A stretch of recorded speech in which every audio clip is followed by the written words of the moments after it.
What's going on, everybody? Welcome back to the channel. I appreciate you stopping by, spending a few minutes of your time here with me tonight. Tonight, I actually wanted to go over with you a trade that I took on Monday that was perhaps my best trade of the week last week, and I was in the market for less than 3 minutes, all right? And those are the days that I really like, right? We all get into trading, of course, for the money, for the financial freedom.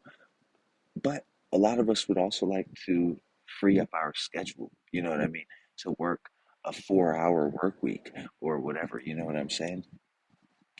And my best trades always occur like right at 9:30 when I'm trading the DJ 30, or in between 9:30 and 10 o'clock, all right? And all I need is a couple of minutes of momentum with the right position size. And with this trade, I actually determined my position size and stop loss and stuff like that using a calculator, using Chat GPT to make me, a table to show me, a proper lot size with the amount I'm willing to risk, et cetera, et cetera.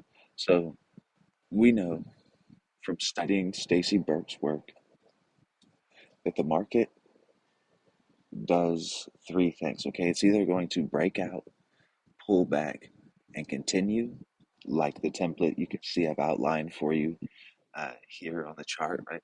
Or it will break out, pull back, and reverse, or it will break out, pull back, and enter a trading range. And of course, like I said, in this scenario, we're looking at a breakout, pullback, continuation. Just to make sure we're all on the same page as far as the markup on the chart, these horizontal red lines here represent the previous day's high and low. So here on Friday, this is Thursday's high and Thursday's low. And on Monday, this is Friday's high and Friday's low. So you can see on Friday, right near the close of the day, we break out of Thursday's high. Okay, so there's our initial breakout. All right. And you could say that this breakout occurred, we had this big push, and then we pull back, and then this big push, and then we kind of enter this trading range. But ultimately, I'd say that this is probably responsible for that breakout, right? So this is our strong low down here, okay? But this is our breakout, and then Monday we pull back, right? We pull back into this area, right? Just under this little trading range, right? So we pull back into that breakout before continuing to the upside and breaking out again. So there's our simple breakout, pullback, continuation. And I want to show you some of the things that clued me in as far as the direction we were going in, if I was looking to, go long or go short here. So you can see I've marked up, and this is Monday's chart, okay? But these are peak formations. If we go back and look, it's right here and right here. There's our peak formations. Peak formations are down, meaning they're pointing down to the downside, right? And we're going back into this level, but we have this as the potential low of the day, right? And then we pull back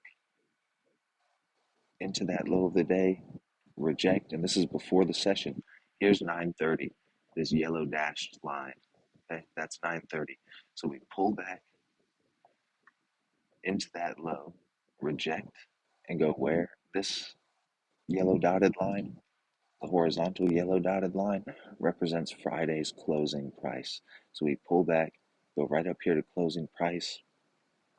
We consolidate on top of around Friday's closing price. So we're coiling sideways on Friday's close going into the 9:30 timing window, all right?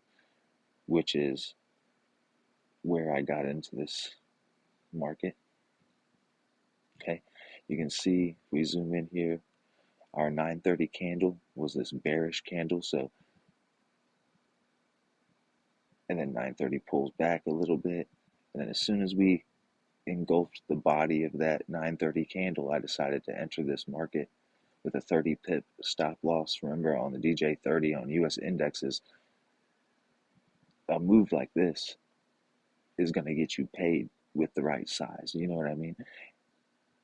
I was in this market for less than 3 minutes, did everything I needed to do, and was able to shut this down and take a nice, easy win on the prop firm account, right? And a lot of traders online are obsessed with, holding on to their trades, as long as you can possibly hold on to it. I'm not a big fan of that. I want to get in, get my money, and get out. Okay, simple trades, no brainer. You know what I mean? I don't want to be up here guessing. Okay, should I be out now? Oh, wait. Okay, should I be out now? I'm just gonna take the money when I've made, what feels right to me, what I've become like accustomed to making per trade, right? So those are the simple ways that I was able to identify this very nice trade on Monday of last week. Right, and I hope that makes sense. If you have any questions about it, feel free to reach out to me. Anyway, man, until next time, I hope you continue to free your mind.